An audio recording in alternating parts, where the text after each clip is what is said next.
Welcome to another episode of Heavy Muscle Radio. I'm Dave Palumbo, and I'm joined, as always, by the technician, Chris Aceto. And it is April 3rd, 2017, into another month, Chris, and moving into spring. Although you told me it was snowing in Maine, was it? We had 7 inches and a foot. Suckers. In Portland, I know. The northern suckers. And so that's why when Trump canceled whatever he did, canceling like anything that affirms global warming, he'll look up and see that it's snowing in Chris Aceto State and say, see, there is no global warming. Yeah, it was 90 degrees here all weekend, so definitely too hot. So it's almost too hot. Dare I say almost too hot, but I won't say it. Too rich. He's too rich. Yeah, too rich. So we're into another month. We're actually a week out from the FIBO show in Germany, in Cologne, Germany, which I will be at with Johnny for one day. It's a very quick trip. We leave on Friday. We get in Saturday morning. We work all day Saturday, and then we fly back Sunday morning. So, oh my gosh, who would do that except for me? Like, one because day. You're married. That's all. You get married. You're married with children. It's the TV show. When I worked for MD, this is a true story. This is back when we first started. I created this series, this training series called In the Trenches, which they still try to do. But what it was is Bill Comstock would film a guy's entire workout. So if it's 45 minutes, it was 45 minutes, and then I would interview the guy for 45 minutes. It was no editing. It was like straight. And sure. I mean, think about it, 45-minute interviews. So we wanted to do something like before the Road to the Olympia or something like that. And so we had to get the Dennis Wolf interview, except there was no Skype and there was no recording like that. So Blackman flew me out there for like one day. Where? Vegas? No, this is when he was in California. So I flew, because he was doing a photo shoot or something with Parabanal or something like that. So I flew to California in the morning. I got there. I took whatever cab or whatever I did to the gym. You took a cab. You couldn't do a Uber. Yeah, right? No Uber, right? Bill's filmed Dennis Wolf for like 50 minutes, and then I interviewed him in the gym, like on the side, for 50 minutes. What I asked him and what I said, I couldn't even tell you. I don't know what I would do, but that's when I had a lot of energy back then, and I could ask a million questions. And people liked it because no one ever had done anything like that. So, and then who picked me up after? Because I had a red-eye flight home. David Paul and his brother Peter, the Barbarian brothers, picked me up at the gym, and I hung out the rest of the day with them, which was, I thought I was insane after the day was over, because I hadn't slept, and then I hung out with them all day, and we had a good time, actually, and went to eat a couple times, and I went back, and we flew back the same day. That might have been the craziest trip I ever did. Imagine, and now you can Skype it. Yeah, and I could. It would have been as easy as we're talking right now to each other. Just over Skype. It was. Does Blackman know that Skype exists? Because I know he can't use email. Well, they had that. Fly out. See, now you got me doing the imitations, dude. This is terrible. They got a show over there. I guess because they have no TV programming over there. Because I told Blackman 10 years ago that we needed TV programming, and he didn't say, no, all right. So he never did TV. So they try to do TV programming. Now they got something called Ronline, like Ron Harris online, like Ronline. It's Ronline or Ronline? Ronline. And Ron interviews he talks to Sean Ray. Now you would think that since Sean is a star, it would be called Seanline. That would make more sense. Because I don't think anyone knows who Ron Harris is, except for the fact that we talk about him all the time. Mm-hmm. So, and they have a show, but it's like it's like recording. Someone made the comment that. I see Ron's got a TV show that he records from his laundry room. So I thought that was pretty funny. I see they had a guru poll up over there for a little bit. Yeah, I heard you were in the lead, and then when they had to have Blackman pull it. Yeah, no bull, but they censor everything over there. Yeah. The most censoring they did the whole weekend, the whole week was when after the Dallas McCarver interview I did. Now, for people who haven't been following, Dallas McCarver was under contract with Muscle Development, the only athlete left, and the only reason he was being paid, despite the fact that everyone else has owed money there. Because they were being paid. Right. Well, Aaron Singerman, who owns Redcon, who sponsors Dallas, was paying Blackman a monthly sponsorship for whatever, for print and online. Why he was doing that, I don't know. He has since pulled that advertisement, but he was paying him, and I guess a certain percentage of that was earmarked towards Dallas. From what I understand, it was $3,500 a month Dallas was making, like as a kickback. So Aaron was paying Blackman, and then Blackman was kicking back Dallas. That's how it was set up.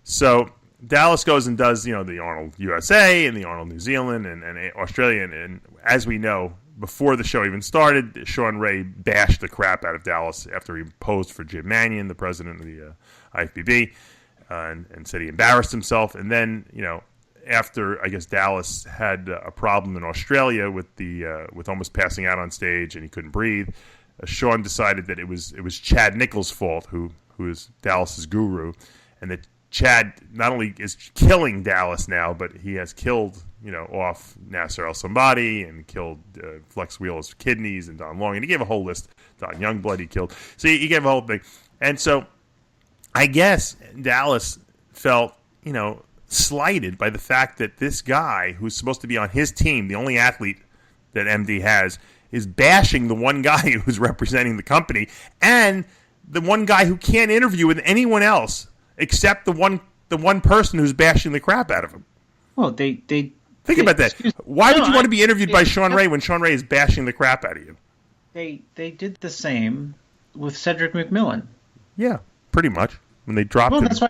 No, they did the same exact thing with him, and they bashed him. And when it came time, they threw him on the cover last year after Cedric was second at the Arnold, and Blackman's people got in touch with Cedric and said, "We got you on the cover, and would you like to do an interview?" And Cedric said no.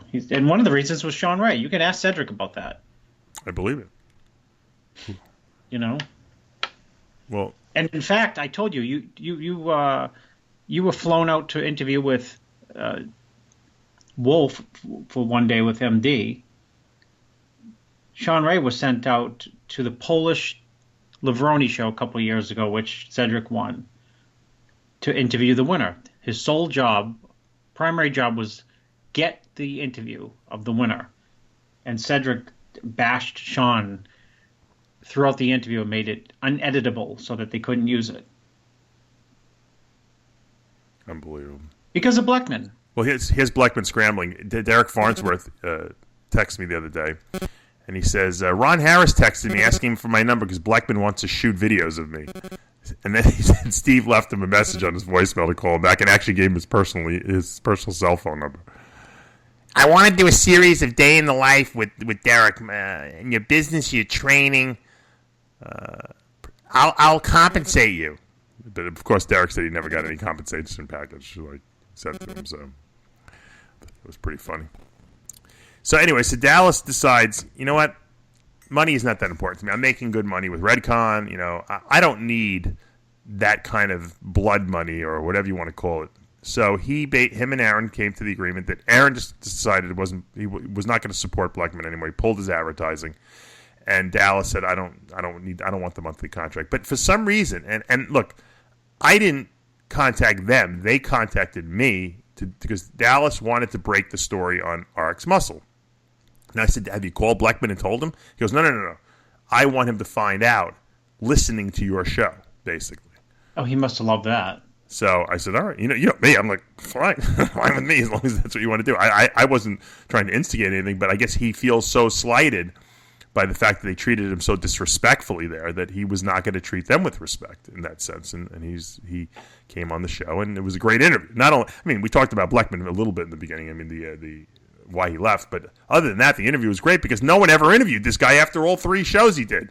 And he was second at 2 of them, and he probably would have been second at the 3rd one had he not, due to respiratory illness, have to drop out. The irony is that I had done a rant on the whole thing, and I had said that, look, Dallas was completely victimized in this. The only thing that Dallas was I guess you could say, stupid about was the fact that he didn't take any antibiotics after the Arnold when he first got sick. And of course, my new nemesis, Christian Dukey, has decided that he has to be controversial now. So everything I put up there, he has to put the opposite up of. So he's like, Dave called Dallas stupid, and it made it look like I was like degrading this kid. Meanwhile, everything I said about him was fantastic except that. And so when Dallas came on the show, he actually said, and I didn't put him up to this at all. I didn't have to. He's like, you were right when you said I was stupid. That's the stupidest thing I didn't do. I should have taken antibiotics. I don't know why I didn't. And, because he probably feels like it's going to, like every bodybuilder, Well, he didn't know until I actually explained to people that it doesn't do anything bad. Not the kind they're going to put you on. Like penicillin-based antibiotics don't have side effects, really. Mm-hmm. At least not physique side effects. A lot of people think you're going to hold water or something like that from antibiotics, but you're going to hold a lot more water from pneumonia, don't you think? Yeah. Well, I just said everyone's always afraid of holding water. Yeah. Lights, toothpaste, salt, everything. You remember that when we used to compete back then, these guys wouldn't brush their teeth? Oh, yeah, of course. Because there's the sodium fluoride in there? Yeah. There was some guy with breath that, and I can't stand bad breath. And this guy was breathing. I'm like, look, your breath stinks. I said, did you brush your teeth this morning? Just like kidding around with him, like because it was all a bunch of people around. This is when I was like maybe the second show I ever did. He's like, no, man, you can't. Sodium fluoride. I said, sodium fluoride? What are you talking about? He's like, sodium. I said, you're not drinking the stuff. I said, you're rubbing it on your teeth. I said, so there were guys that wouldn't shower. Remember that? They thought that if you showered, water came to water to the surface. I mean, how much water are you going to hold really from a little sodium even? Yeah, exactly. But I'm just saying you're not swallowing the toothpaste anyway, and it's not a lot in there. So people do some kooky stuff. But that's the bodybuilding world. There's a lot of craziness out there. So Sid decided, I just want to let people know I didn't do this, and I'm revealing it. I don't know if I'm supposed to reveal it, but I am because it's Monday already. But Sid wanted to put up an April Fool's joke on Saturday when it was April 1st. He told me. Oh, he did tell you? So, yeah, he put up a slide that said Bleckman versus Sean Ray versus Palumbo iron debate or something like that. And it looked like it was one of his regular slides. It wasn't like one of my little, Photoshop jobs. And he put it up on our Instagram account. And I can't tell you how many people have texted me and emailed me, how did you make that happen? And I just keep saying no comment. And they're like, when is it going to happen? Is it really going to happen? How did you get these guys on? I just thought it was pretty funny. So I have to give kudos to Sid on that great April Fool's joke on everyone. I would love it. I would love to get Bleckman and Sean Ray on Iron Debate.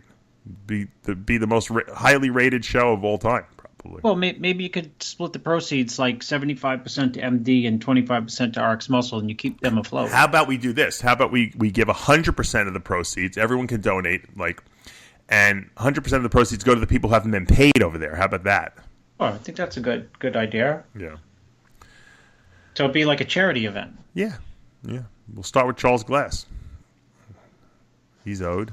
Guy, Sister Nina's owed. Everyone have to, how when they have these class action lawsuits, you have to file oh yes, I used that shampoo that caused me to lose my hair. Back then it was, we'd have to have people file all right, I'm owed this much by MD, and then we'd have to whatever money we got, we'd have to apportion equally to all the debt owners, right?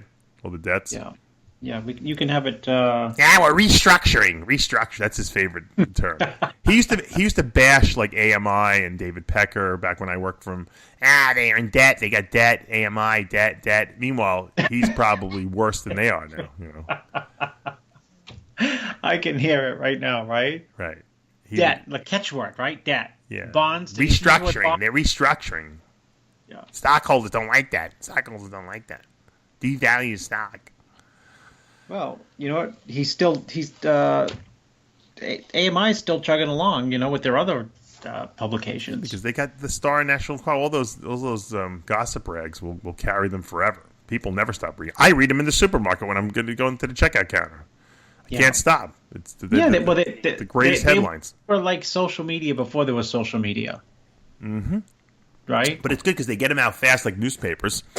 And they're out weekly, and it's gossip, and it's stuff that it's probably all bullshit, but it's stuff that you don't see online because it's so fabricated, and so over embellished. They get this picture of Brad Pitt looking like he probably walked out of a club or something like that, and they say he's drugs ruined their marriage, and It's like the worst picture of Brad Pitt in the world, and Brad Pitt's worst picture still looks better than like my best picture ever on any day. That's how good this guy is. Good looking this guy is. Well, people love gossip. Yeah, people love gossip, right? Yeah, they do. So, my friend Chris Schmidt, who listens to the show, he does, from Australia. He he does a radio show, Bodybuilding Nation, and he has a Bodybuilding Nation store. He changed his old store from Mass Nutrition to that. Anyway, he sells my products. And I'm friends with him. I do his diet for him. He was getting ready for a show, and he's still got another one coming up. But he was getting ready for a show a couple weeks ago, and he had a gallbladder attack. Now, for those of you out there who don't understand how the gallbladder works, the liver and the gallbladder are right next to each other. The liver produces bile that then goes into the gallbladder. The gallbladder stores the bile, and then when you eat a fatty meal, the gallbladder releases the bile in it into the intestinal tract. And what the bile does is like soap. It breaks down the fat globules into smaller pieces. It doesn't digest the fat, but it just breaks them down in smaller pieces so that the enzymes in there then can eat up the fat and break it down. So sometimes the gallbladder can sludge. Sometimes you can get stones in there. And they're very painful, obviously, because if there's a stone blocking the duct, and the gallbladder tries to release its bile, and it can't get out, it's going to back up, and you're going to get inflammation, and it's going to hurt. So he was having problems. Now, normally, they like to just take the thing out, because you don't really need a gallbladder, but it's better to have one because it concentrates the bile. Otherwise, you're just trickling bile into your intestinal tract constantly through your liver. That's what happens with people who they take the gallbladder out. So he did this gallbladder flush, cleanse, and it worked. And so a lot of people have been asking me about it. So I asked him what exactly he did. So I'm going to tell people what this. Wait till you listen to this formula, Chris. Just thinking about doing this, it will clean your gallbladder out. All right, at 10 p.m. at night, before you go to bed, I guess, you drink a mixture of 200 mLs of extra virgin olive oil. Now, that's a lot. And 250 mLs of lemon juice. So you mix that together and you drink it. You go straight to bed and you're supposed to sleep on your right side. He said it's very uncomfortable. He said about 4 or 5 a.m. in the morning, he goes, you're going to poop your brains out with yellow-green stones, which I assume are the gallstones. He said he couldn't believe what came out of him. What's your take on that? I was in Saudi a couple years ago, and this guy used this. I think I'd ask you. Maybe it was like 5 years ago, Dave. Mm-hmm. And a guy had told me that recipe minus, I think it might have had something like oregano in it or whatever. And that's what people were using over there effectively. Really? Yeah. Meaning it was working. Isn't it funny how in this country we don't have any naturalistic cures like this? We just give medication or we cut things out. I asked the guy. I was skeptical, and I said, "Well, come on, who's used it?" He said, "Well, I've used it." I said, when? He said 2 days ago. Wow. That's why he was telling me about it. Yeah. Interesting. And yes, that whatever, the yellow or the green or the whatever stones pass right through you. Yeah, the bile stones. Well, you poop them out. What happens is I think what happens is all that olive oil creates such a surge in the gallbladder to release bile. And I don't know if the lemon juice, the acidity in there's something, and it dilates the bile duct thing, and everything just comes out like in one big, My one fear would be if you have a real big blockage in that duct, that doing this might actually make it worse. It's like if the thing doesn't open up enough to let all this crap out, you could really have a pretty big blockage. That's when you wind up in the hospital. It's like a rotor technique or something. They have all kinds of techniques to open up drains in buildings. Yeah. I'm sure you've probably explored a lot of those. In your day. So. That's so funny. So yeah, that was Chris Schmidt. So he's better. He's doing a show again in I think another week or two we got left. But he just had a baby recently too. His baby was over 10 pounds when she was born. Imagine that. Wow. That's huge. Yeah, his wife Renee is a trooper. She's a pro figure competitor too. And I saw the baby the other day. I'm like, holy! I thought my kid was big. That kid is huge. Still. 10 pounds, it's gigantic. He posted the breakfast that he gives her. It was like the shakes I used to drink back when I was 300 pounds. I couldn't believe all the ingredients in the shake that this little kid was eating. was putting whey protein and baby oatmeal or whatever, and he had a whole mixture. I was pretty impressed. Although I will say one thing, we went to the my favorite Asian buffet, Jingdu, and Logan loves Jingdu. I get him like flounder, and he gets these butter potatoes and rice, and he eats probably more than Amanda does, I'd say, of it. And then he eats like 10 pieces of watermelon. He loves the watermelon too. For a 15-month-old kid, I don't even know how he puts it away. He loves the place. I took, Susie Blaylock, one of my clients. Yeah, Susie. She's a pro figure women's physique competitor.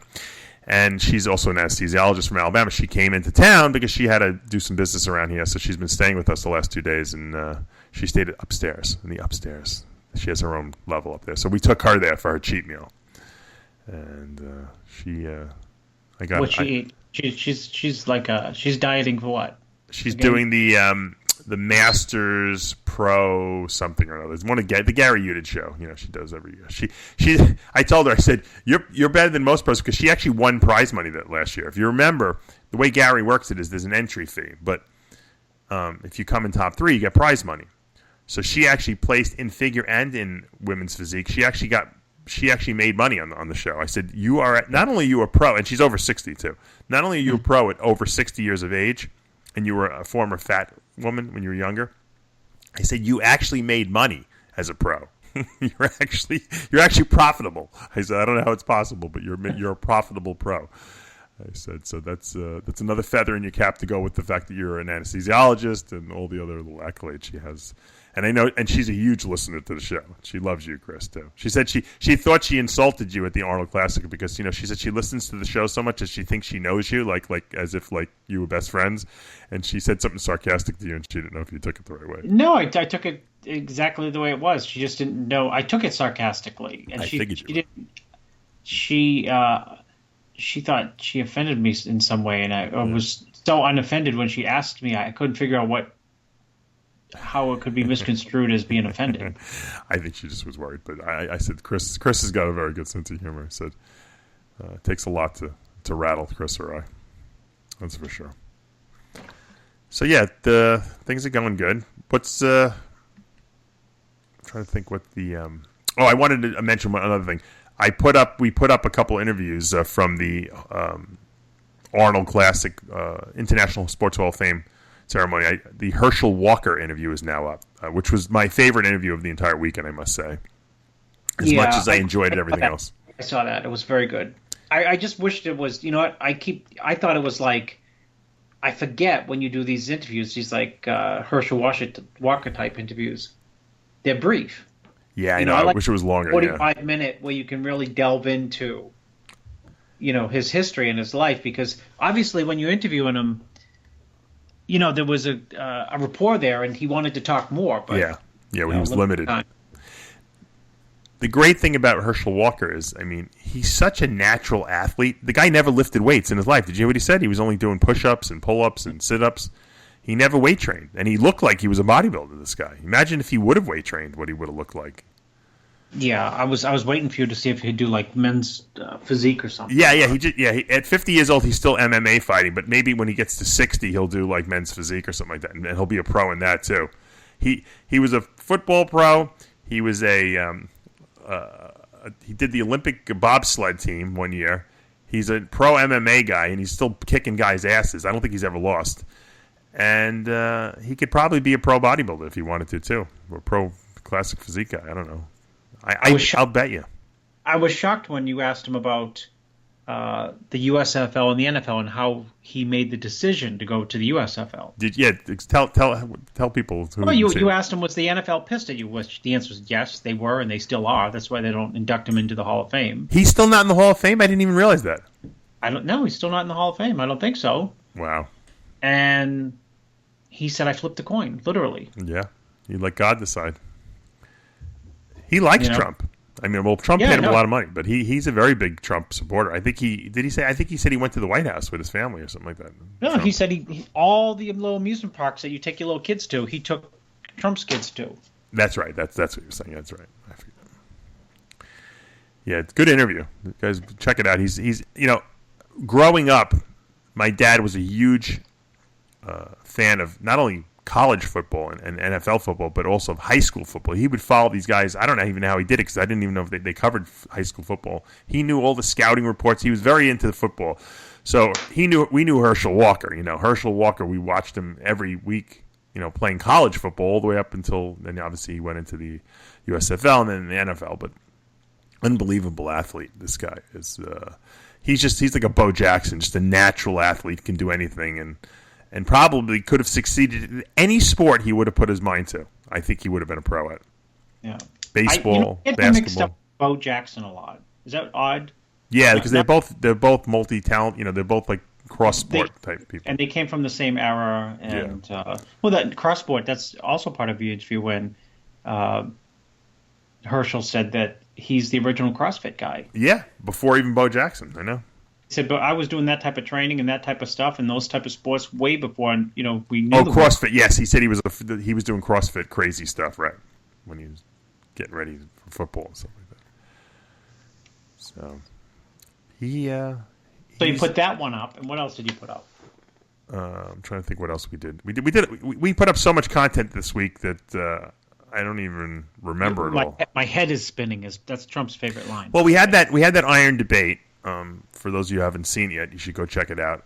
Whether there should be another weight class, a 185-pound men's open IFBB Pro class there was a rumor going around that people said that they were going to start one. In other words, and I did a rant on it that I thought it was a terrible idea. I said, if they do it, it's ridiculous. I said, it's redundant. I said, there's classic physique already. They don't need another bodybuilding open class. There's too many classes already. There's not enough prize money to go around. So I did a whole rant. And I actually got a phone call from J.M. Mannion the next day. And he said, I just want to let you know, my dad, his dad is Jim Mannion, the NPC IFBB president, watched the interview, watched your rant, and he agreed with you 100%. There's no reason to have another division. That's why we created Classic Physique. And I was like, okay. But then a lot of people were contacting me saying, I got a lot of reasons. My friend Dominic Batasio was going crazy. I got so many reasons why there should be one. And I know. And so I said, what, let's do an iron debate. We'll do a one-question iron debate. I got you, me, Derek Farnsworth, who I figured would also be one person who could possibly fit into that class. And then I got Dom, who had all this, data he was going to hit me with. And we did the iron debate, and it turned. Dominic didn't say two words. And afterwards, after the event, I said, "I thought you had all this evidence why it was such a great idea to do a 185-pound class." He's like, "You didn't." I was waiting to say it. I said, "What were you waiting for?" We did 40 minutes. I said, "I have one question." I said, "What were you waiting for?" But Derek thought it was a bad idea. He's like, "You know what? If you're a pro bodybuilder, you got to fucking compete in the divisions that are there. We're not going to make a division for every single person." Yeah, well, going into the debate, I thought when I heard about a potentially 187-pound class, first person I thought of is Derek Farnsworth because I had worked with him in 202 and 212, and I knew he was giving up like tons and tons and tons of body weight. So I thought, wow, perfect for Derek. Well, good for Derek. And then you told me Derek's coming on. I figured Derek would come on and say, yeah, great. And Derek comes around and says it's a shitty idea. So I'm like, well, there goes mine. I'm like, I agree with him. I'm like, yeah, because Derek, who's living it, says it's a shitty idea. I guess he's right. Yeah. But you know what? You did make a good point. And it's right. What you said on the show was that if they created the 185 class, there would be no problem filling it.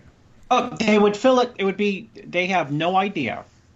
They have no idea how popular it would be. It would be so popular, as Trump would say, your head would spin.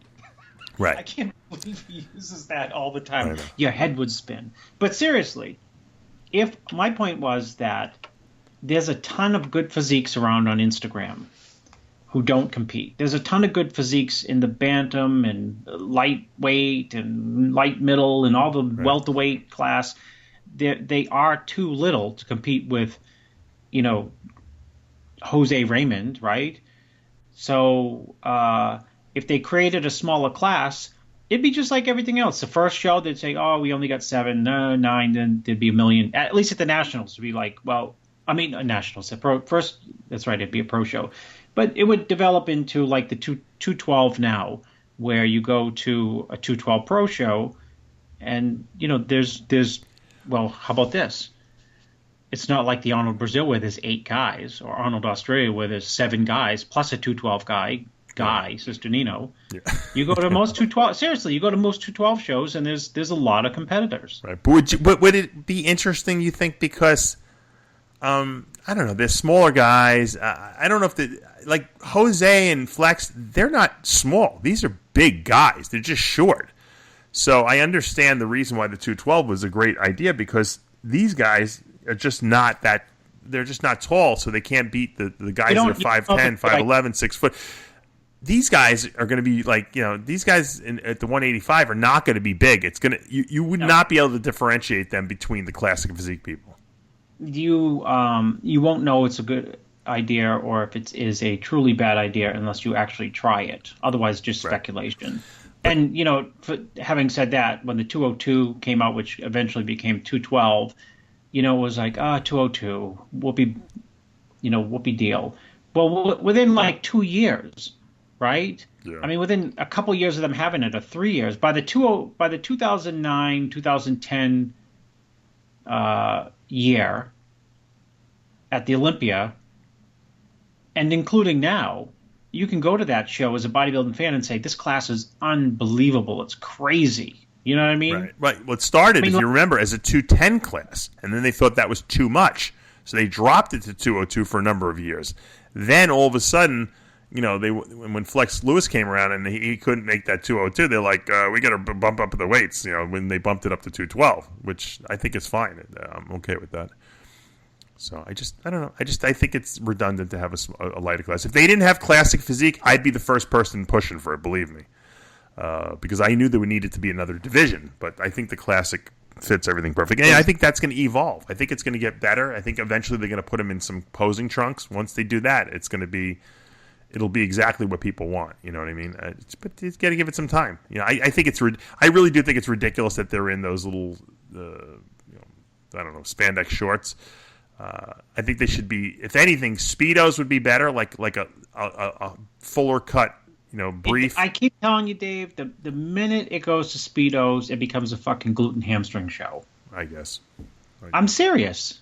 Because I've said it before. You can place in the top 5. If someone comes into the Nationals with a shitty physique and missing triceps, just say missing triceps, long torso, but not crazy long. Good chest, good shoulders, very good condition, good abs, good leg development, long lats, which affects the back lat spread and back double, high lats. With the craziest glutes and hams we've ever seen, absolutely guaranteed top 5. Yeah. Yeah. Well, which is insane, because it becomes a glute and ham nationals show. Right. And that once they switch to pose and trunks, glutes and hams count for like 80% of the show.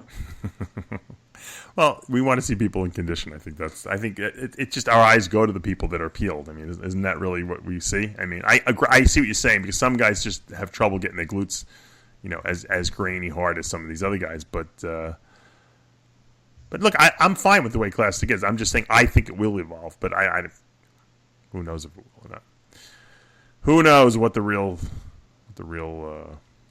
will really happen? How's Sean Roden doing?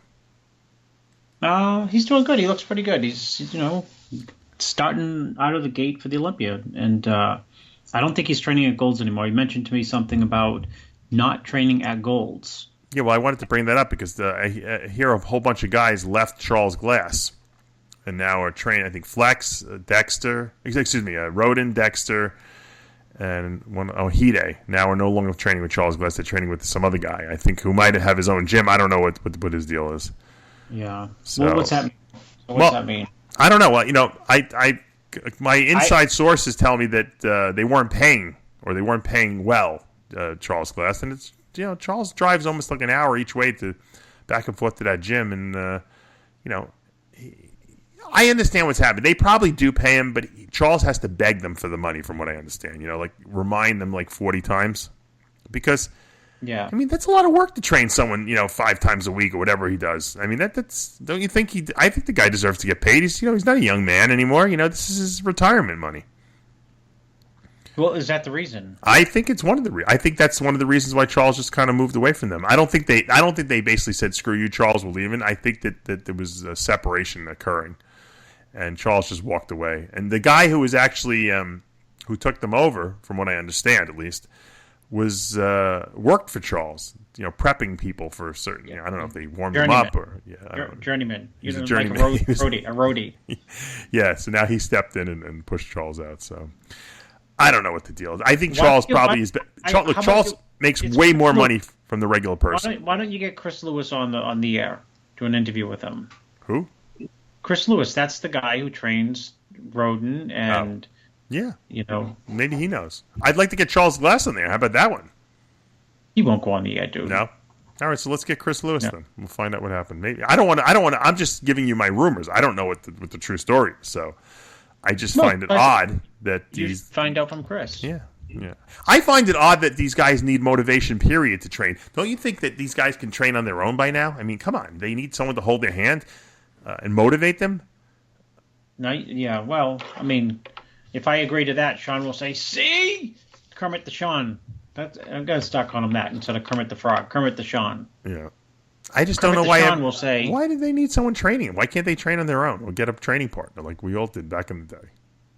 I don't know. There's nothing better than a good training partner. Maybe it's hard. Hard to find good help. It's hard to find a good training partner. Because I understand training with Charles a couple times to get new techniques and new exercises, but do you need him there every single day holding your hand in the gym? I mean, no. I give Charles credit because this is a guy who. He probably trains 15 people a day. I don't know how he does it. You have to just love training to be able to do that because it will burn you out. I don't care what everyone who thinks, oh, personal training, Charles has got it made. He gets to train people for a living. He doesn't have to do a real job. No, I get news for you. It's a freaking draining, emotionally draining because everyone tells you all their problems. You got to hear every little nuance. People come in late. It's drama central training people, and he's been doing it his whole life pretty much. I don't know if Charles Glass has a master's degree in engineering. Did you know that? Yeah, I did know that actually. Yeah, he was a gymnast. He almost made it to the Olympics too. Yeah, knew that as well. Yeah. I knew that, and I knew from Bob Parris that he went to the World Championships, which he won, and he didn't bring any food on the plane. I told you that story, right? Yeah, I think you told me that story. And Bob had this cooler, and Charles wanted to know what was in the cooler. He said, "It's food," and Charles said, "For what?" What was he eating? The room service? No, he just ate on the plane. They had like a 15-hour flight going over and Charles just ate and drank, and when he got there, he ate in the restaurants. He did a Cedric. Oh my god! And he probably looked freaking great. He was peeled out of his mind. If someone could post up a picture of Charles Glass when he won the World Championships, Charles was so funny. Peeled. That's great. Supposedly Charles' mother was a real good sprinter too. She was a great runner. Yeah, well, nobody knows the real history. I got to get Charles on the show. You want to talk about an interview? Nobody knows. People don't know where he lives. I don't think, right? No, I'm sure they. Because when I was there, people were like, "Where's Charles live?" He doesn't live close to there. I can tell you that. I know it's a big commute. And if anyone has ever driven in L.A. traffic, let's say Sean Roden shows up late at the gym, and which he does, I hear, and if he comes late and Charles has to stay late, and when he leaves, it's during rush hour, it could take him 3 hours to get home because the rush hour, there's no mass transit in California because of earthquakes. So everyone drives. Even though the highways are 6 lanes deep, it doesn't matter. You can get stuck in that traffic, and it's like you want to kill yourself. That would be a reason right there not to live in L.A. just because of the traffic. People say, "Oh, it's so nice there. Why doesn't everyone live there?" Well, the traffic is a good enough reason. You can't go anywhere during either morning rush hour or on the way home. There's like a very small window that you can drive in California. And if you don't know that, or if you miss that window, you're screwed. So, your buddy Elon Musk is trying to build underneath Los Angeles, underneath the 5 free, under like tunnels. I thought you can't do that because of the earthquakes. No, Elon Musk, he's crazy. He's got some type of cockamamie type tunnels that are earthquake resistant. That would be great. Seriously. They need it. They need it. They really need it. All right, let's, Chris, we got to take a commercial break. When we come back, we're going to talk about what's going on in the world of bodybuilding and what shows are coming up and et cetera, et cetera. So, guys, stay tuned. We'll be back in 2 minutes. A legendary name in hardcore supplementation. Iron Mag Labs. 100% original, patent-pending andro compounds. The most effective, hardcore, groundbreaking bodybuilding supplements in the world. Iron Mag Labs. Revolutionizing hardcore supplementation for more than a decade. Visit ironmaglabs.com. ironmaglabs.com. Hi, I'm Dave Palumbo, and I just had a protein shake made with Quest Nutrition's new salted caramel protein powder. And I can tell you this, it's on a whole new level. It's a total reinvention of the protein shake. The taste is incredible, and its creamy texture and richness make it taste like a real caramel milkshake. It's incredibly low carb, less than 1 gram of sugar, and 22 grams of protein in every serving. No soy, and it's gluten-free.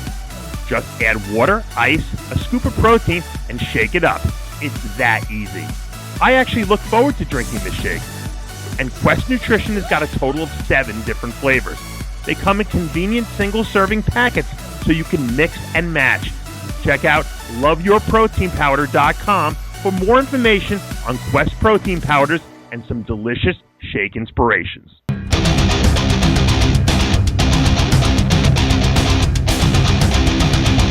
Welcome back to Heavy Muscle Radio. I'm Dave Palumbo, talking with Chris the Technician Aceto on this April 3rd, 2017 afternoon.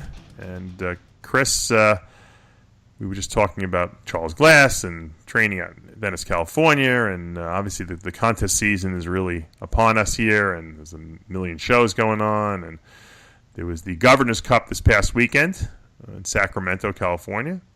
There was a pro figure division. Sandra Grajales from Mexico won that. She'll qualify for the Olympia. And Wendy Fortino was in second, and Natalia Soltero from Mexico third. So 2 Mexicans in the top 3. That's pretty damn good. You don't see a lot of great Mexican figure competitors, but I guess we are now. And then in the Masters figure division, pro division, Sarah Ford won. So congratulations to all those champions. A lot going on in the IFBB. Now, I'm a little sad, Chris, because I am going to this FIBO show. I'm kind of sad. You remember when they used to have the FIBO Pro show? I mean, that was just such a great show. I think the last one was won by Cedric, to be honest with you. I know you were out there with me. It's kind of sad that they don't do it anymore. Why did they stop doing it? They were supposed to do it 2 years ago, and then remember they canceled it like a week before. It's weird because it's, you know what? I went to that European Mr. Olympia, whatever they had, that Dexter won recently. And I had heard that German fans were bodybuilding fans, but you hear a lot of cliches, right? German fans are the best and blah, blah, blah. But they are the best. The level of participation by the audience, the enthusiasm they had, the craziness that they had for the competitors was just off the charts. The show was, I mean, to me, I don't know. To me, it looked sold out. So I don't know why they wouldn't, I guess it would have to be economics, right? Why they wouldn't be having the show. I don't know. I can't imagine that it really is economically not viable. And I think the last time they canceled because they didn't have enough competitors. But that show makes so much money that, I mean, come on, man. It's the best. It's one of the best trade shows in the world. I mean, it was the first great trade show. Not only, I don't know if people have been there or not, but it's not just like the Arnold Classic. If you've been to the Arnold Classic, it's one huge room with all these supplement company booths. Well, that's just one hall of FIBO. They have 10 more halls with like the newest exercise bikes, the newest food technologies, the newest tanning beds, the newest laser hair removal machines. And each hall has its own little group of 1,000 the vendors there for that particular thing. So you can spend probably a week in there if you want and not see every booth. I mean, I went around to some of the odder booths, that I'm interested in with Amanda when we were there 2 years ago, and I couldn't believe it. I was like, wow, this is almost better than the actual the supplement part of it, So it's a terrific show, and I it's a shame, like I said, that they don't have that pro show there, because you're right, the German European fans love bodybuilding, and I like the fact they had one class. I think it was like just bodybuilding. That's it, men's open bodybuilding. That's all we want, just one class. It takes 2 hours, and you're done. They do prejudging and finals all in one shot, and you declare the winner. It's maybe they'll bring it back. Who knows? I think they have to just promote it well. The problem is they never promoted it well, so people didn't even know it existed. And they had it at a weird time. But I think it would go well. We had another pro show, Chris, this past weekend in Waxahachie, Texas, the IFBB City Limits Pro Men's Physique, and George Brown, our good friend. He collected a win. He'll go back, qualify for the Olympia again, and congratulations to him. He's a really good. I think he's a guy who can cross over to open bodybuilding if he really wanted to at some point. I really do. I do too. Killer physique. Yeah. Raymond Anbuden's in second place. He's an upcoming guy that I'm very impressed with his physique as well. I've seen him improve, and I think he's going to be a big name. Michael Ferguson. Third, another big name, and Jacques Lewis from New Orleans, and fourth. And I'm just looking at the scorecards here. And Halart Keaton from San Antonio in fifth. Okay, well, congratulations to those guys. Another successful show. Good job, George. We're going to have to get you back on the show, talk a little bit more about what's going on. And I'm just looking at the schedule here. We got a very busy schedule coming up, Chris, over the next couple of weeks. I also have my Secrets to Becoming a Diet Guru class I'm holding on Saturday, May 27th in Cape Coral, Florida, here. You can sign up at DavePalumbo.com. We're almost sold out, so guys, if you want a seat, go on my site now and get it and reserve it, because once I'm out, we're out. I only have so many chairs in my new building. Which, by the way, my new building, we moved all the stuff in, Chris, and I've been unpacking. I feel like I actually had three moves. The one move from New York down here.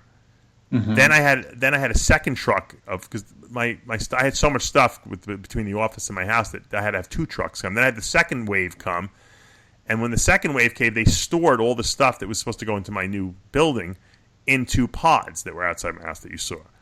So now the third move was I had to hire these guys to come and move all the stuff from the pods and that were in my house still that didn't belong there into the new building, which took another 5-6 hours. And now I have to unpack all those boxes. So I've been doing it every day with my wife and my mother-in-law. We've been going through box after box. I can't even believe all the crap I got. After a while, you just get so sick of it, you just want to throw everything out, Well, you know what? January 1st, I don't think I told you. We have a new policy in the house. You have to throw something out that you don't need every day. I love it. It's a great policy. Something that you do not need. So I've gone through clothes, which went off to Goodwill. Let me ask you a question. The clothes you threw away, when were they, from the 70s? Like 1920. You didn't throw the Jay Cutler T-shirt away, did you? Pre-Walmart days. No, I still get the blue shirt that I wore at the 01 Olympia. You're a typical dad. Like when I was growing up with my dad had like stuff that was like also like 25 years old, and my mom used to always make fun of him that that he wears the same stuff. But you're like a typical dad. Dads don't buy new clothes. Why is that? I don't know, because we do this. Well, we don't go anywhere, right. And then it's I don't need it, right. And where do I go? It's like, where do I go? Where do I go? I go to my office like all the time. And then I go out to properties, and if I'm lucky, I'll go to a bodybuilding show every That's where you need the most clothes for the bodybuilding show, probably. Yeah, but by the time I get to a bodybuilding show, I have no time. Of course, to go out and buy clothes. Yeah. And I don't know how to buy clothes. It's just I need like a personal someone to dress you. I have someone like that. I have this girl, Janine Giargenti. She made me my suits and my shirts and a couple, because I didn't know what to. I'm like, just tell me what I need. So she made a whole bunch of custom I sized need a stuff. clothing guru. I needed a guru. I knew I needed one. At least I knew I needed one, and she hooked me up big time. If you see me dressed up at these shows, like once in a while, I put a suit on, and that's all her stuff. I would never have been known how to pick that out. Plus, I have a weird shape to my body, so I really need. The only way you look good in a suit is if you custom make the suit, especially if you work out. Yeah, well, that's easy enough. I don't work out, so I should do it. You can just go off the rack. Yeah, you can just go off the rack. Oh my God. Amazon. Yeah, Amazon, exactly. That'll be the next. They'll make suits in Amazon. I had a suit made in India when I went there. They did it in one day. Yeah, you told me that. Yeah, it was like $50. It was great. I wore it a lot too. But Rico from NPC News used to make fun of me because I should never have told him what I paid for the suit because he thought the suit was cool until I told him I paid $50 and they made it one day in India, and then he didn't think it was cool anymore. Yeah, I would have got like 10 of them because I would never even wear, just for the simple fact that they're so cheap. Yeah, they didn't last that long though. The material was not as good as the stuff I have now, but it did the job. All right, so we got this Arnold to South Africa coming up the 21st to the 23rd of this month in Sao Paulo. They moved it this year. It's not in Rio de Janeiro anymore. It's in Sao Paulo. Will you be there at all, by any chance? No. No, okay. And then we got the Arnold Classic South Africa a couple weeks, 2 weeks later at May 5th in Johannesburg, South Africa. And I assume you won't be there. No. Are you? What? Are you going to be there? No, I will not be there. You and I went to a lot of Arnold Brazils. We had fun. We did. I did used to like that show. And I wouldn't mind seeing it in a new place because I heard Sao Paulo is a much nicer place to be. It's not as, it's funny because Rio is always seen as this glamorous town, but it's a little seedy. It's not like safe to walk around at night there. It feels like Manhattan in the early 80s. Yeah, exactly. You can get mugged. Manhattan in the early 80s was right. I don't think it was safe, was it? No. You got mugged. That's where all the muggings. I don't think anyone gets mugged anymore, but that was like a big thing. Mugging. People would rob you. Take your wallet from you. Yeah, I mean, it was. It was. You know why people don't stick you up anymore with a gun anymore, or steal your stuff from you because there's cameras everywhere. Oh, you get caught. Back then there was no cameras. You knocked someone over, you took their wallet, you ran, and that was it. And if you got away, and you got away. There's no one was coming knocking on your door later that night saying we got you on video. Yeah, exactly. So it's a brave new world, Chris. Or people steal stuff online now. You know what I mean? They steal your identity. Yeah, which is stupid because there's a paper. Everything on the computer is trackable. So I don't know why people. I get people who use fake credit cards on me all the time. We always catch them because. If you're buying product from me and you're in Europe, I want to see your ID. I'm not sending anything out on a credit card because I know people steal credit cards. So we ask for I want to see your license or I want to see your passport and I want to see that it matches your credit card. And usually we foil most plots right there and there. It's a shame we got to do that, but that's the unfortunate. Well, otherwise you'll be broke reality. if you don't. Yeah, no, it's happened. Believe me, I've got burned. Definitely got burned. So, are there too many Arnold Classics, Christy, in your opinion? There's either too many Arnold Classics or too few competitors because that's the problem right now, which is shocking. It's just mind-boggling to me that Arnold Schwarzenegger, it's not like, Lee Haney. And there's no disrespect to Lee Haney by any means. But it's an icon of bodybuilding and it's an icon of movies and it's an icon of so many different things. I mean, putting on shows where he could just be doing other stuff. You know what I mean? He doesn't have to be putting on bodybuilding shows. And there's not many competitors. I thought of this yesterday. One of the things you're just going to have to do it. They are going to have to, at these non-Ohio shows, put up bigger prize money. Money will bring people out. Money will bring bodybuilders to compete at those shows, period. There's a reason why, when the Arnold Ohio first came out, you'd have these crazy in-depth, crazy deep lineups because of the money. Yeah. And the prize money in Ohio has not increased by any significance for a long time.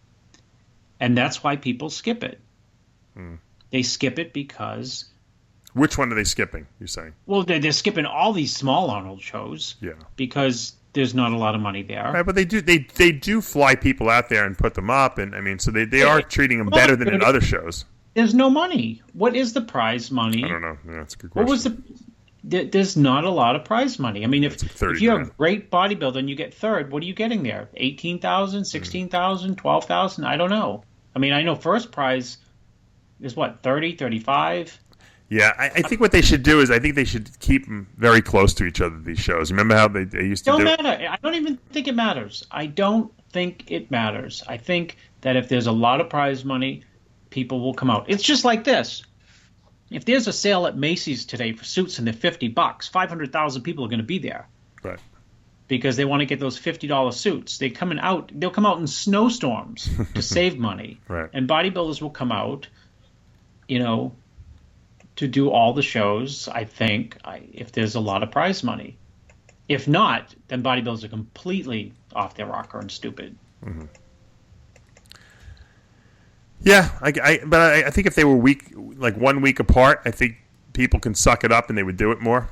Like the European tour. I mean, that European tour is very successful. I mean, they always get a good lineup there, and because these guys just say, "You know what? Screw it. I'm out there already. I'm just going to go from city to city." And just no. I mean, that's the first thing I thought of when you said push them together. So I mean, that is a call it the Arnold tour. You know what I mean? Yeah, you put them all together. You do the Arnold USA, Australia the week after, Brazil the week after that, and you could do the Brazil third, and then do the South African one right after that. Yeah. I mean, you get a great lineup, and get these guys to sign a contract. Hey, I'm signing on to do 4 shows with you. This way, there's no backing out after that. You think that the people who organize the show are asking the same question? Like, why are we only getting 8 people on the show?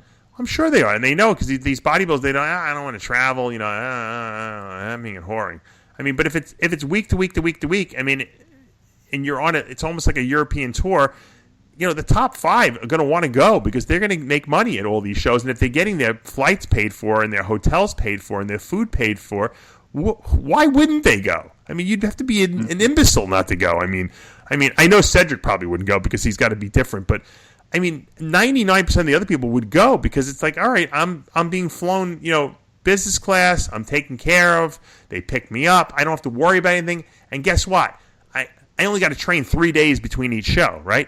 Sunday, Monday, Tuesday, Wednesday, maybe, and then you're back on stage again. So, and if they did it the right way, they can make it seamless, and I think that they can make it work. But it's going to take some. It would take some coordination. I think they feel if they spread it out, it's like, well, there's always an Arnold every weekend, like it's like every quarter or something like that. But it doesn't work that way because bodybuilders cannot spread. They can't wait 6 weeks between a show. Your body loses its peak, and you lose that edge.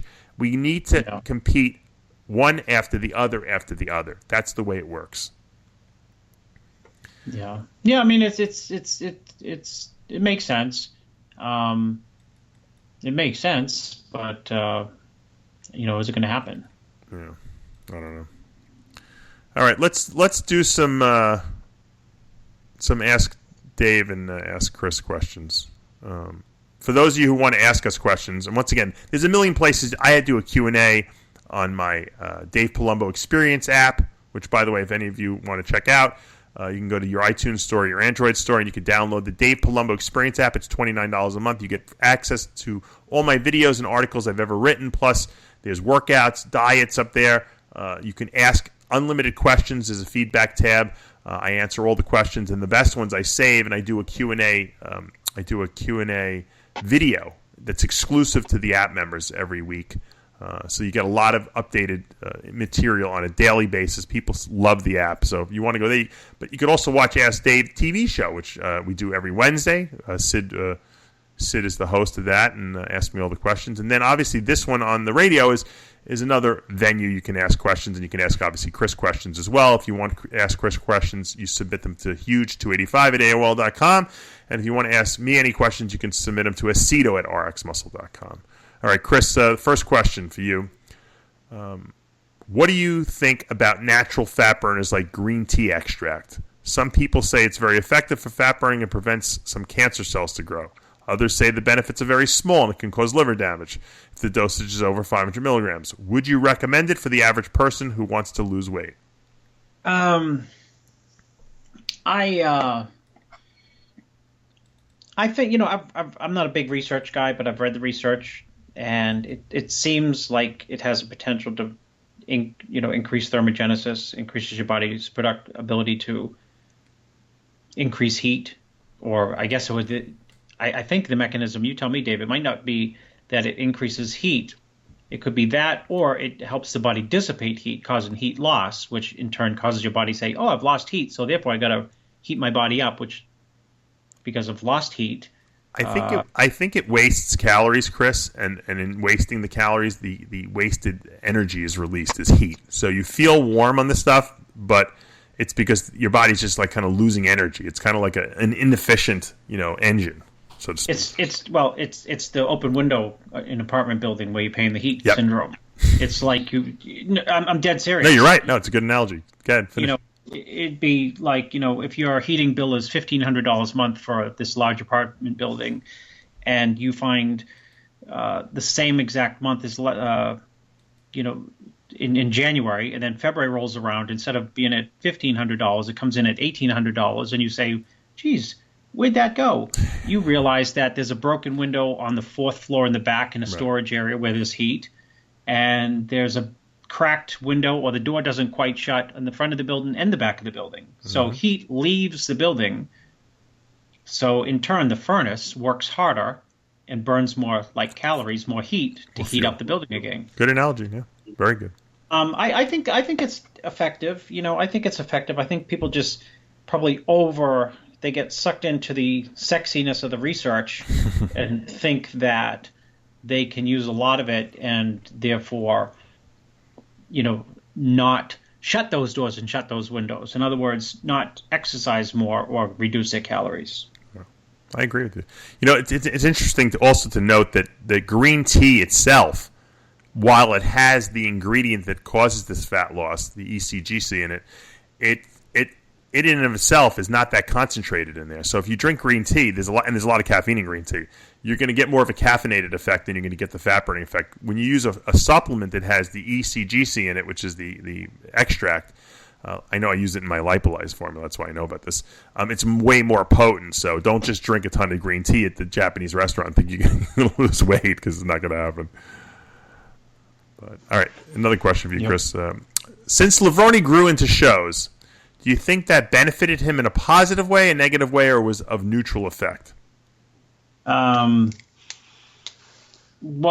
we don't know, because you would have to say, how about the year when he was 320 in the offseason, then came back down to 255? I personally think had he probably at least once tried training year round and letting his body weight get up to some enormous amount and come back down, he would have had more muscle, more density even than he ever had. Yep. We can say it worked for him. Yes, it worked for him because that's what he did. But we don't really know if it worked better because he never did the opposite. Yeah, you got to remember, too, that first Olympia in 92 when he was second behind Dorian, he was unbelievable. But you're right, he was probably 300 pounds in the offseason. Was he? So the he was huge. That was the best he ever looked, too, because his legs were enormous, But then growing into a show, I work with a lot of bodybuilders who grow into shows. It's kind of sort of easier if they're lean. There's less stress on you, at least if you're quote prepping them. There's a lot of stress on the bodybuilder, the bodybuilder's body, and you if you're helping them.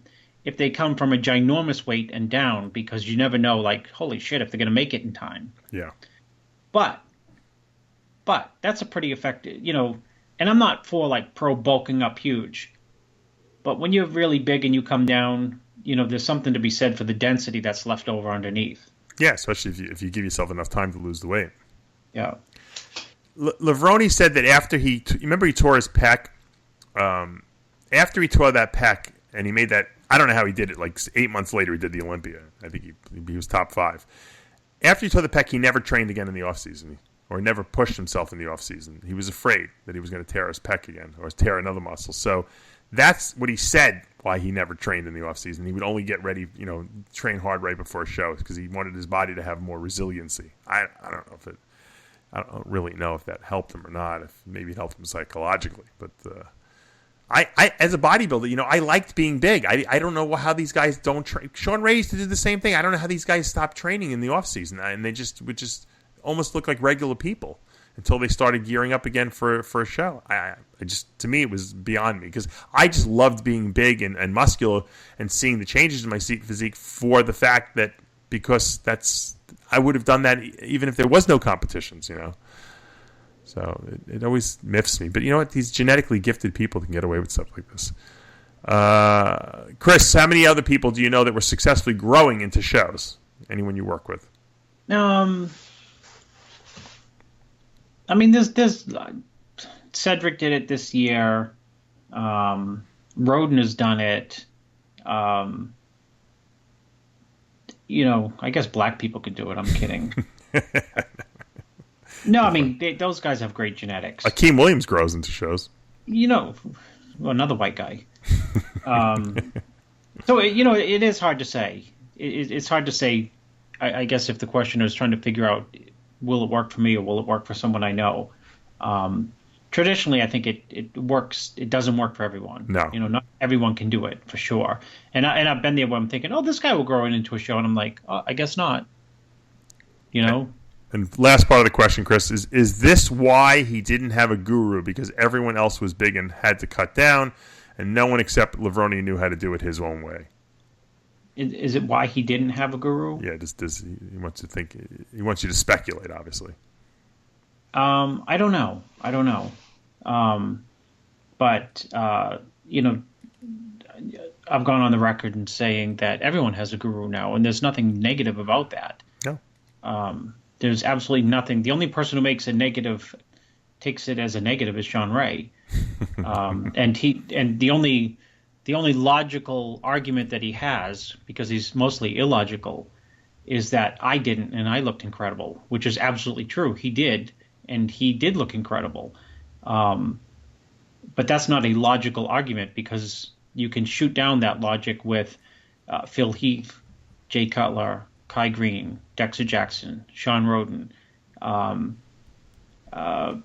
Cedric McMillan, Rolly Winkler, the Kai Green lookalike, Bonac, Flex Lewis, Jose Raymond, Eduardo Correa, David Henry, Guy Sistonino. Should I go on? Yeah. These people are all fucking dumb, or they see some type of strong value in having, quote, a guru. So yeah.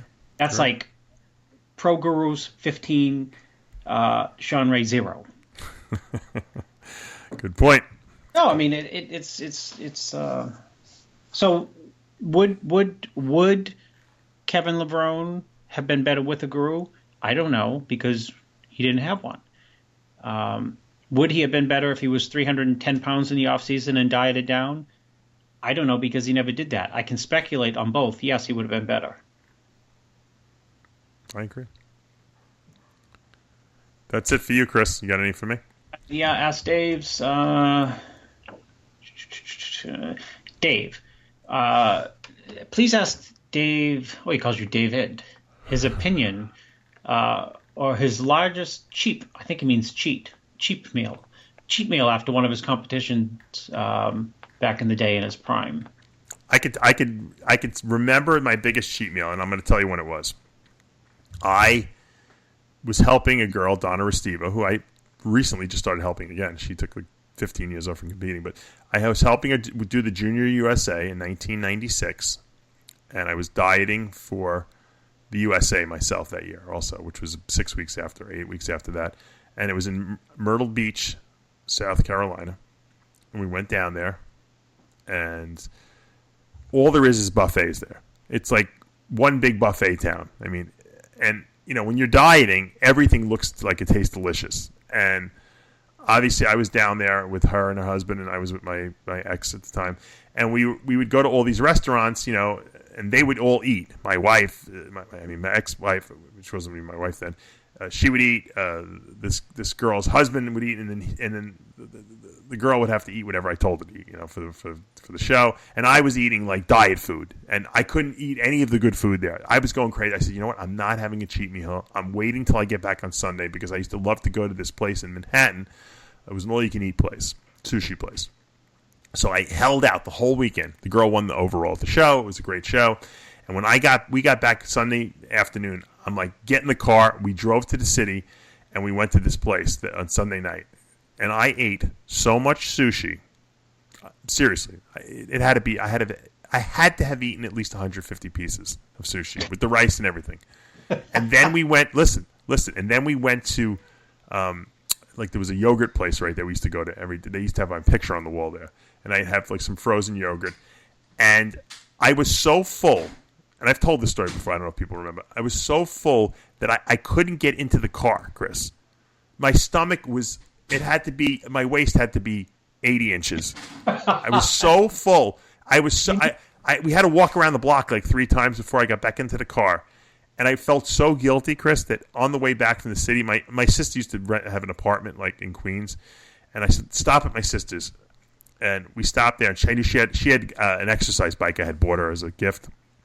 So I said, I got to ride the bike. I said, I felt so guilty. I rode for like an hour while my sister was watching TV or something like that. And then we drove home. That was the worst I've ever cheated. And I know it wasn't terrible like food. I know people want to hear me say I was eating cheesecakes and all this other crazy stuff. But it was just the enormity of how much sushi that I put down that one night. They thought I was like, I must have eaten for 10 people. That's how, and it was just because I was so hungry and I had been waiting for the whole weekend. That I never did that again after that because it was so uncomfortable. You know how after a show, Chris, sometimes you go crazy and you eat too much food and you feel sick that night. It was like on par with that, only like probably worse. You needed to drink the 200 mils of olive oil and the lemon juice. Yeah. I would have my gallbladder would have exploded probably if I would have done that. There was a couple of shows that I did that I overate after the shows. Like I'd get room service and I would eat and I order like a million different things. And then of course you get really thirsty because you haven't had anything to drink for 2 days, and then you wind up drinking like 10 liters of diet soda, and then you might as well just sit on the toilet the whole night and you don't even lay in bed because you're going to just be peeing consistently because the diuretics are still working on your body that you've taken. And you're just going to pee out all that liquid. After doing that a couple times and making that mistake, I would just eat very casually after a show, and I would gradually increase my food intake again because I just knew as much as the food tasted good, it's not worth it. Dave, my question is, Sean Ray made, we kind of went over this a little bit, some very serious accusations against Chad Nichols, basically saying that he puts his clients' lives in danger. I'd like to hear what you had to say about this. Did Sean cross the line? Is that a fair question? Yeah, I can answer it. I mean, because I don't know what Chad does have his people do or not do.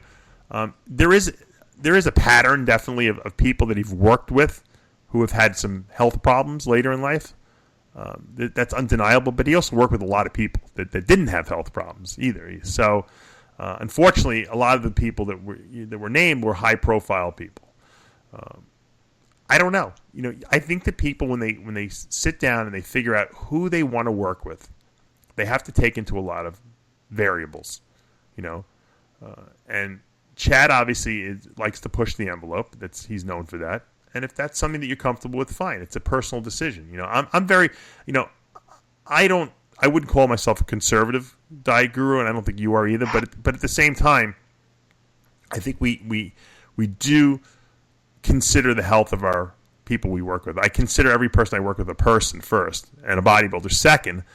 So I don't let them do kooky, crazy stuff. And a lot of people don't want to work with me because I'm like, I'm not going to let you use DMP. I'm not going to give you, what's that stuff called? Inhibits cortisol production. Yeah, I hate that stuff. The one that it's like a magic. It's like people think it's like I don't even know if people use it anymore. It sounds sexy. Cytodrin. Yeah. I don't let people do that. I don't do crazy stuff. I won't let people take 3,000 milligrams of test a week or 18 IUs of GH a day. So I mean, in certain, and I won't let women use drugs that will androgenize them severely. So I do lose some clients because of that, but I feel good about it because I know that later in life, the people that I work with will respect what I did with them and that I had their health, in my highest priority.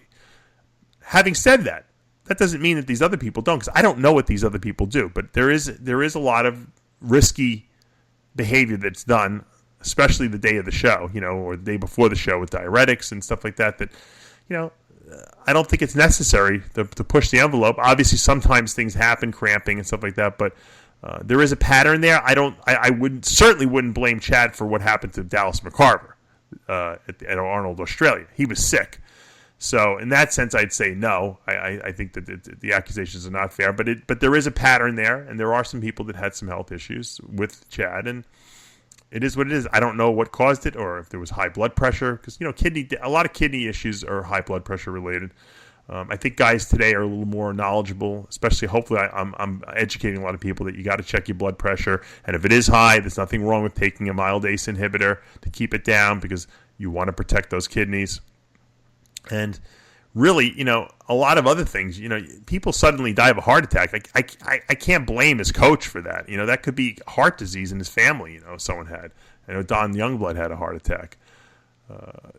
These are things that are, unrelatable. Was Nasser's, kidney failure, due to high blood pressure? I mean, yeah, the guy always looked like he was overweight, didn't he, to me? I mean, aside from getting on stage, he was always huffing and puffing, and he wasn't a lean 300 pounds, by any means. Oh, Nasser? Yeah. Well, he couldn't put on his shoes. I think when you can't put on your shoes and you're, quote, an athlete, something's...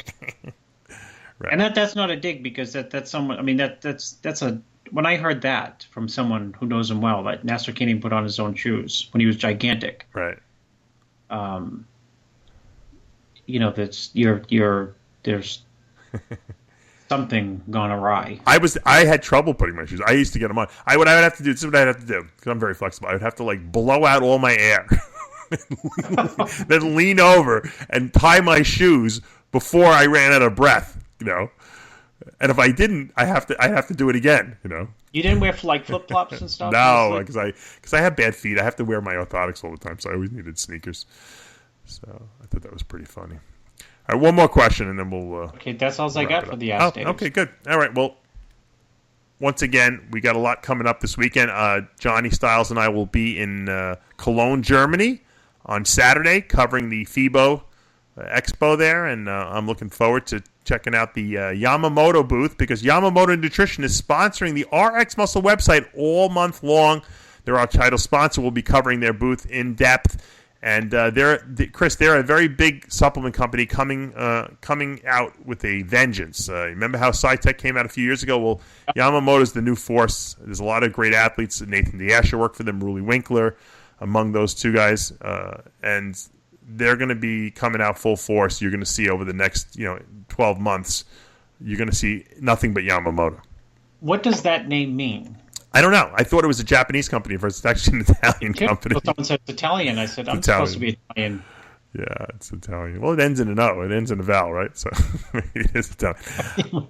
I'm going to find out everything, because when I go to the booth, I'm going to interview. I'm going to find out where the name came from, and et cetera, et cetera, et cetera. So it's going to be an exciting weekend. I'm looking forward to it. I haven't really traveled much. I haven't traveled out of the country since my baby, so... Or no, that's not true. Where did I go? I went to Italy. I take that back. I haven't been anywhere in 6 months. We'll leave it at that. And if anyone out there in Germany wants to meet up with us, you can email me or text me. I know I'm meeting up with Roman Fritz for dinner on Saturday night. That's a definitive yes.